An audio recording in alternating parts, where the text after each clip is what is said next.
ఒక ప్రాపర్టీ మీద bank loan మంజూరు చేస్తే ఆ ప్రాపర్టీ 100% సేఫ్ అని అర్థమా?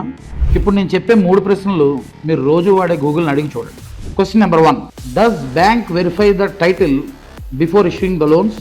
Second question, bank approved properties still have legal issues? Third question, does loan approval means the property is 100% safe to buy? మీరు ఏదైనా property కొనేటప్పుడు బ్యాంక్ లోన్కి అప్లై చేస్తే బ్యాంక్ ఆ ప్రాపర్టీని వెరిఫై చేసి లోన్ ఇష్యూ చేస్తుంది.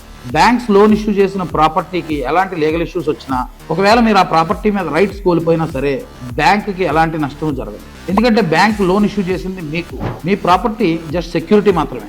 ఆ లోన్ మొత్తం తిరిగి చెల్లించాల్సిన బాధ్యత మీ మీదే ఉంటుంది. నిజంగా బ్యాంక్స్ వెరిఫికేషన్ ప్రాసెస్ సరిపోద్ది అని అనుకుంటే హైడ్రా తొలగించిన ప్రాపర్టీస్ కి బ్యాంక్స్ ఎందుకు లోన్స్ మంజూరు చేశాయి? రీసెంట్ గా honourable supreme court of India reserve bank of ఇండియాని లోన్స్ మంజూరు చేసే సమయంలో వారి వెరిఫికేషన్ ప్రాసెస్ ను సవరించి మరింత జాగ్రత్త పడవలసిందిగా ఆదేశించింది. మీరు ప్రాపర్టీ కొనే సమయంలో బ్యాంక్స్ కండక్ట్ చేసే వెరిఫికేషన్ కేవలం బ్యాంక్ సేఫ్టీకి మాత్రమే.